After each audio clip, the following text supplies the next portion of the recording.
Assalamualaikum warahmatullahi wabarakatuh. Alhamdulillahirabbil alamin. Wassalatu wassalamu ala asyrafil anbiya'i wal mursalin wa ala alihi wa sahbihi wa man tabi'ahum bi ihsan ila yaumiddin. Amma ba'd. Kaum muslimin dan muslimat jemaah salat tarawih dan witir yang dirahmati Allah tabaraka wa taala. Alhamdulillah, bersyukur kita kepada Allah tabaraka wa taala. Kita sudah memasuki malam keempat Ramadan. Itu artinya kita sudah melalui 3 hari dari bulan Ramadan. Kita berdoa kepada Allah, semoga seluruh amalan-amalan yang telah kita lakukan, baik di bulan Ramadan ataupun di luar bulan Ramadan, diterima oleh Allah Tabaraka wa Ta'ala. Karena tentunya sebagai seorang hamba, kita tidak hanya berpikir bagaimana beribadah, tapi juga berusaha dan berdoa kepada Allah agar apa yang telah kita lakukan diterima oleh Allah Tabaraka wa Ta'ala. Kaum muslimin dan muslimat jemaah salat tarawih dan witir yang dirahmati Allah Tabaraka wa Ta'ala, Rasulullah sallallahu alaihi wasallam jika sudah memasuki bulan Ramadan, maka biasanya beliau memotivasi sahabatnya. Dan ini tentunya juga motivasi bagi kita sekalian. Kata Rasul SAW, "Qad ja'akum Ramadan, syahrun mubarak." Wahai para sahabatku, kata Rasulullah, wahai kaum muslimin, telah datang kepada kalian bulan Ramadan. Syahrun mubarak. Ramadan itu adalah bulan yang diberkahi, kata Rasul SAW. Iftaradallahu alaikum siyamahu. Pada bulan Ramadan ini Allah mewajibkan kepada kalian untuk berpuasa. Juga sebagaimana difirmankan oleh Allah Tabaraka wa Ta'ala dalam Al-Baqarah 183, "Ya ayyuhalladzina amanu kutiba alaikumusiyam." Wahai orang-orang yang beriman, telah diwajibkan atas kalian berpuasa. Dikata Rasulullah bahwa di bulan Ramadan ini Allah mewajibkan kita untuk berpuasa. Siapa yang wajib berpuasa?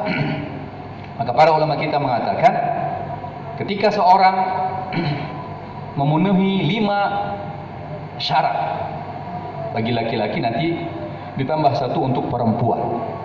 Yang pertama adalah dia beragama Islam, yakni statusnya sebagai muslim. Yang kedua, dia adalah sudah baligh. Baligh itu bisa ditandai dengan keluarnya air mani, atau dengan tumbuhnya bulu kemaluan, atau telah berusia 15 tahun, atau kalau yang perempuan sudah haid. Ya, mana tanda yang ditemui ini, maka dia sudah baligh. Dia muslim, beragama Islam, dia baligh, dia berakal, tidak dalam kondisi pingsan, tidak dalam kondisi gila. Ya, jadi muslim, selanjutnya dia adalah baligh, berakal, selanjutnya dia dalam kondisi mampu. Bukan dalam kondisi sakit yang menyebabkan dia tidak bisa berpuasa. Dan yang kelima, dia adalah dalam kondisi mukim, tidak dalam kondisi safar. Karena orang yang melakukan perjalanan jauh dibolehkan untuk tidak berpuasa, tapi dengan catatan mengganti pada hari yang lain. Ini 5 syarat bagi laki-laki. Dan syarat yang keenam untuk perempuan, suci dari haid dan nifas. Kalau dia sudah memiliki 5 kriteria ini, atau 1 kriteria untuk ditambah 1 untuk perempuan, maka wajiblah bagi dia puasa. Dan ayat ini ditujukan kepada orang tersebut. Dan bagaimana hukumnya ketika dia memiliki 5 kriteria ini, atau bagi yang perempuan memiliki 6 kriteria tapi dia tidak berpuasa, maka tentunya dia berdosa. Rasul SAW pernah bermimpi, dan mimpinya para Rasul adalah wahyu, berbeda dengan mimpi kita. Bisa saja mimpi kita benar, ya, tetapi dengan syarat-syarat tertentu. Tapi Rasulullah ketika bermimpi, biasanya mimpinya adalah wahyu. Kata Rasulullah, aku pernah bermimpi pada suatu malam, dan aku dibawa oleh 2 orang laki-laki, oleh 2 orang, maksudnya malaikat. Dan aku dibawa ke tempat yang tinggi. Selanjutnya aku mendengarkan suara yang sangat keras. Rasulullah mengatakan, "Siapa itu, suara apa?" Maka dijawab oleh malaikat, itu adalah teriakan penghuni neraka yang sedang diazab oleh Allah Tabaraka wa Ta'ala. Selanjutnya kata Rasulullah, maka diperlihatkan kepadaku seorang yang kakinya digantung ke atas, kepalanya ke bawah. dan mulutnya dalam kondisi koyak atau robek, mengeluarkan darah. Kata Rasulullah, ini siapa? Maka dijawab oleh malaikat, ini adalah orang yang berbuka puasa sebelum waktunya. Dia puasa sahur, berpuasa, tapi sebelum waktunya sudah berbuka tanpa ada uzur syar'i. Padahal dia wajib berpuasa, dihukum. Bayangin, kita disuruh berdiri saja, hitungan 2-3 jam, kita akan merasa kelelahan. Bagaimana kalau kita digantung, kaki kita ke atas, kepala kita ke bawah, dalam kondisi mulut kita koyak, dirobek, dan mengeluarkan darah. Tentunya ini adalah gambaran hukuman yang Allah berikan kepada orang yang berbuka puasa sebelum waktunya. Bagaimana kalau memang sengaja tidak berpuasa, padahal dia memiliki 5 syarat tersebut bagi laki-laki atau 6 syarat bagi perempuan. Dan juga para ulama kita mengatakan, orang yang meninggalkan puasa dengan sengaja tanpa ada uzur yang membenarkan, dia tidak dalam kondisi sakit, dia tidak dalam kondisi safar, tidak ada yang menghalangi dia untuk puasa, hanya karena malasnya, maka dosanya sama seperti orang yang meninggalkan sholat 5 waktu. Sebagian ulama kita mengatakan, orang yang meninggalkan sholat 5 waktu itu dosanya lebih besar dari pezina. Kita sangat jijik melihat orang pezina. Istilah Indonesia WTS umpamanya, terlalu sopan. Allah menyebutnya dengan pezina. Ternyata orang yang meninggalkan puasa dengan sengaja tanpa uzur syar'i, dosanya lebih besar. Dan juga kata para ulama kita, orang yang meninggalkan puasa dengan sengaja tanpa ada uzur yang dibenarkan, maka dosanya lebih besar dari mencuri. Dosanya lebih besar dari meminum khamar. Tentunya zina, minum khamar, mencuri adalah di antara dosa-dosa besar yang bisa menyebabkan pelakunya masuk ke dalam neraka. Ternyata meninggalkan puasa tanpa uzur yang dibenarkan, dosanya lebih besar dari hal tersebut. Maka ini tidak boleh dianggap gampang, tidak boleh diremehkan perintah Allah ya tentang berkaitan dengan puasa Ramadan ini. Tapi sebaliknya kaum muslimin dan muslimat jemaah salat tarawih dan witir yang dirahmati Allah, ketika kita berpuasa memenuhi apa yang diperintahkan oleh Allah Tabaraka wa Ta'ala, maka Allah sediakan begitu banyak faedah, begitu banyak manfaat, baik manfaat di dunia ini, apalagi nanti manfaat di akhirat. Di ujung ayat Allah mengatakan, di ujung ayat Al-Baqarah 183, la'allakum tattaqun. Salah satu fungsi dari puasa itu adalah menjadikan kita pribadi-pribadi yang bertakwa. Subhanallah. Kita bayangkan kalau di Banda Aceh ini pejabat-pejabat kita adalah pribadi-pribadi yang bertakwa. Guru-guru kita adalah pribadi-pribadi yang bertakwa. Para dosen, para pekerja, para pedagang adalah orang-orang yang bertakwa. Akan terjadi perubahan begitu besar di Banda Aceh ini, bahkan di dunia ini. Dan Ramadan adalah momen untuk membentuk pribadi-pribadi yang bertakwa tersebut. Juga kata Rasul SAW, man shoma Ramadana imanan wa ihtisaban, ghufira lahu ma taqaddama min dhanbi. Siapa yang berpuasa Ramadan, kata Rasul SAW, karena keimanan kepada Allah dan mengharapkan ganjaran dari Allah, ghufira lahu ma taqaddama min dhanbi, akan diampuni dosa-dosanya yang telah lalu. Tidak ada di antara kita yang tidak memiliki dosa, siapapun kita. Tidak ada manusia suci di antara kita. Kita semua pernah melakukan dosa. Cuma bedanya ada yang banyak, ada yang sedikit. Dan kita sangat berharap mendapatkan ampunan dari Allah dari kesalahan-kesalahan, dari dosa-dosa yang pernah kita lakukan. Karena ketika dosa itu tidak diampuni, itu dapat menyebabkan kita masuk ke dalam neraka. Dan Allah berikan kesempatan dengan berpuasa, karena iman dan mengharapkan ganjaran dari Allah, maka dosa kita akan diampuni oleh Allah Tabaraka wa Ta'ala. Dan juga kata Rasul SAW, man shoma yauman, siapa yang berpuasa satu hari fi sabilillah, karena Allah, ba'adallahu anin nari sab'ina khalifa. Siapa yang berpuasa satu hari, kata Rasul SAW, karena Allah, maka Allah akan jauhkan dia dari api neraka sejauh 70 tahun perjalanan. Ini satu hari. Bagaimana kalau puasanya 29 hari atau 30 hari? Artinya apa? Begitu besar peluang dia untuk masuk ke dalam surga Allah Tabaraka wa Ta'ala. Maka sangat pantas nanti di akhir hadis kata Rasulullah SAW, "Faman hurima khairahu faqad hurim." Maka siapa yang terhalang dari berbuat baik di bulan Ramadan ini, sungguh dia telah terhalang dari melakukan kebaikan. Kalau di bulan Ramadan saja tidak berpuasa karena tanpa ada uzur, maka bulan apa lagi diharapkan kita bisa berpuasa? Di bulan Ramadan tidak bertambah ketaatan kepada kita, maka di bulan apa lagi kita berharap bisa bertambah ketaatan kita kepada Allah? Karena kata Rasulullah, di bulan Ramadan ini tuftahu fihi abwabul jannah. Allah buka pintu-pintu surga. Pintu surga memang dibuka. Allah siapkan untuk siapa yang mau masuk ke dalam surga Allah Tabaraka wa Ta'ala. Wa tughlaqu abwabul jahim. Allah tutup pintu-pintu neraka. Maksudnya apa? Allah tidak ingin ada hambanya yang masuk neraka. Allah persempit. Tapi terkadang hamba sendirilah yang meminta dirinya untuk masuk ke dalam neraka karena perbuatan-perbuatannya, karena kemaksiatan-kemaksiatannya. Bahkan kata Rasulullah, wa tughallu fihi syayatin. Di bulan Ramadan ini Allah belenggu para syaitan. Artinya memang kesempatan kita untuk berbuat baik terbuka begitu luas, dan kesempatan kita untuk berbuat kemaksiatan tertutup rapat-rapat. Tapi mungkin ada yang bertanya, kenapa di bulan Ramadan katanya syaitan dibelenggu tapi masih ada orang berbuat maksiat?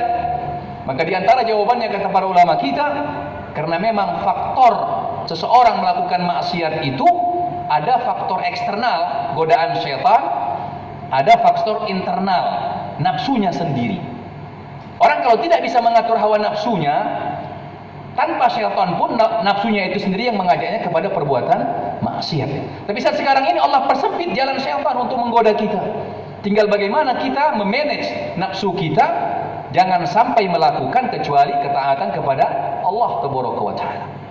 Juga kata Rasul SAW, ancaman bagi orang yang tidak memanfaatkan Ramadan ini, kata Rasul SAW, Raghima anfu rajulin dakhala alaihi Ramadan summan salah walam yughfarlah. Kata Rasul SAW, celakalah seseorang, siapa itu yang dia bertemu dengan Ramadan. Dia bertemu dengan Ramadan, Allah kasih dia kesempatan bertemu dengan bulan Ramadan. Apalagi di bulan Ramadan dia dalam kondisi sehat, tidak ada yang menghalangi dia untuk melakukan ketaatan. Alhamdulillah kita di sini dapat nikmat itu. Berapa banyak saudara-saudara kita, keluarga kita, tetangga kita yang dulu masih sama-sama kita sahur bersama, buka bersama, sholat tarawih bersama, tapi sekarang sudah dipanggil oleh Allah Tabaraka wa Ta'ala. Atau ada saudara kita yang sekarang bertemu dengan Ramadan tapi harus berbaring di tempat tidur karena sakit. Sementara kita Masya Allah, Allah kasih kesempatan bertemu dan dalam kondisi sehat. Maka jangan sampai kita masuk ke dalam ancaman Rasulullah, yakni orang-orang yang bertemu dengan Ramadan, Ramadan pun berlalu dan dia belum mendapatkan ampunan dari Allah Tabaraka wa Ta'ala. Kenapa? Karena tidak ada perubahan dalam dirinya, tidak ada penambahan ketaatan pada dirinya tersebut, sehingga Ramadan itu sama dia dengan bulan-bulan yang lain. Padahal kata Rasulullah SAW, di bulan Ramadan ini para malaikat memanggil, ya baghiyal khairi aqbil. Wahai orang yang mau melakukan ketaatan, wahai orang yang mau masuk surga, ini saatnya. Ini saatnya Allah memberikan kesempatan kepada kita untuk masuk ke dalam surga. Wa ya baghiyasy syarri aqsir. Wahai pelaku maksiat, wahai orang yang nafsunya belum kenyang dengan maksiat, kata para malaikat, berhenti dulu, berhenti. Ini bulan Ramadan. Tahan nafsu itu, tahan kemaksiatan itu. Jangan samakan Ramadan dengan hari-hari yang lain. Berhenti dulu, lakukan ketaatan. Kalau selama ini sholatnya masih bolong-bolong, ayo ini Ramadan, manfaatkan. Kalau selama ini sholat berjamaahnya masih malas-malasan, ini Ramadan, ayo jadikan ini momen perubahan. Jangan nanti Ramadan berlalu sama seperti tahun-tahun yang lalu. Sholatnya malas-malasan, berjamaah juga kapan-kapan datang, kapan-kapan sempat. Sedekah juga seperti itu, baca Quran juga seperti itu. Jangan. Ya baghiyal khairi aqbil. Ayo, sekarang saatnya kita melakukan kebaikan-kebaikan. Ini adalah waktu di mana Allah buka kesempatan seluas-luasnya dan Allah tutup kesempatan untuk bermaksiat kepada Allah Tabaraka wa Ta'ala. Kaum muslimin dan muslimat jemaah salat tarawih dan witir yang rahmati Allah Tabaraka wa Ta'ala. Oleh sebab itu mari kita menguatkan tekad kita, menguatkan niat kita, maksimalkan usaha kita untuk bisa berbuat ketaatan sebanyak-banyaknya di bulan Ramadan ini. Tentunya harus dimulai dengan tekad yang kuat. Dan Allah sangat benci terhadap orang-orang yang tidak punya tekad, tidak punya semangat untuk melakukan ketaatan. Allah bercerita dalam surat At-Taubah ayat 46, cerita tentang orang-orang munafik yang mau berangkat perang. Ada yang menyebutkan ini kasusnya terjadi pada perang Tabuk. Perang Tabuk itu terjadi pada musim panas dan menjelang panen. Sehingga memang diuji ketika itu para sahabat Nabi. Dan terbukti betul siapa yang betul imannya dan siapa orang-orang munafik. Orang yang beriman dia akan tetap penuhi panggilan Allah Tabaraka wa Ta'ala karena dia yakin di balik panggilan Allah, di balik perintah Allah mesti begitu banyak manfaat yang Allah sediakan. Maka ketika itu orang-orang munafik mengompori orang-orang beriman, jangan berangkat, ini musim panas. Perangnya juga menempuh perjalanan jauh. Apalagi ini mau panen. Kok malah ditinggalin? Kita berangkat panen, nanti siapa yang ngambil hasil panen kita? Dan orang-orang munafik juga tidak melakukan persiapan. Cuman sebahagian mereka karena malu sama Rasulullah, supaya jangan ketahuan munafiknya, ya ikutlah. Tapi ikut ogah-ogahan. Maka turunlah surah At-Taubah ayat 46, cerita tentang orang-orang munafik tersebut yang tidak punya semangat dalam melakukan kebaikan. Apa kata Allah? Walau aradul khuruj la'addu lahu uddah. Kata Allah, seandainya orang-orang munafik itu betul-betul mau ikut berperang, pasti mereka melakukan persiapan. Pasti mereka akan mempersiapkan diri dengan semangat. Tapi kata Allah, walakin karihallahum bi'athahum. Tapi Allah benci keberangkatan mereka. Tapi kenapa? Tidak ada persiapan, tidak ada semangat. Fathabbatahum. Kata Allah, maka Allah lemahkan mereka.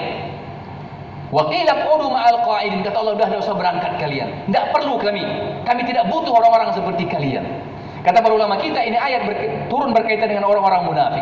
Tapi ini menjadi pelajaran, menjadi peringatan bagi kita. Jangan sampai kita seperti orang-orang munafik yang mau melakukan ketaatan, tidak ada persiapan, tidak ada semangat. Datang Ramadan, ya datanglah. Kalau bisa puasa, ya puasa. Kalau bisa baca Quran, ya bisa. Kalau enggak apa. Ini jangan seperti ini. Tidak ada semangat namanya. Allah benci orang-orang seperti ini. Bahkan bisa saja kata para ulama kita, karena tidak ada persiapan kita, tidak ada tekad yang kuat, fathabbatohum, maka Allah jadikan dia lemah. Puasanya pun malas-malasan, berat dalam hatinya. Kenapa? Tidak ada persiapan, tidak ada tekad yang kuat. Sholat tarawih, ya udahlah, 2 rakaat udahlah, pulang saja. Tidak mau selesai. Baca Quran juga begitu, ya sudahlah, kalau bisa sibuk sekalipun, malas. Kenapa? Tidak ada tekad yang kuat. Berbeda dengan orang yang sungguh-sungguh. Dia punya tekad yang kuat, usaha yang maksimal. Kata Allah dalam surah Al-Ankabut ayat 69, "Walladzina jahadu fina lanahdiyannahum subulana." Kata Allah, orang-orang yang sungguh-sungguh menjalankan syariat kami, sungguh-sungguh memasuki bulan Ramadan, sungguh-sungguh puasa, sungguh-sungguh mau menyelesaikan baca Al-Quran, sungguh-sungguh mau menyelesaikan ibadah pada bulan Ramadan ini. Apa jawabannya? Lanahdiyannahum subulana. Ya, dalam istilah bahasa Arab, lanahdiyannahum ini punya 2 penguatan. Yang pertama namanya lam taukid. Yang kedua namanya nun taukid ats-tsaqilah. Jadi 2 penguatan. Makanya diterjemahkan sungguh-sungguh, lanahdiyannahum subulana. Pasti benar-benar, sungguh-sungguh kami akan bantu mereka. Maka ketika kita sungguh-sungguh, tekad yang kuat, insya Allah Ramadan ini akan kita lalui dengan puasa penuh, insya Allah.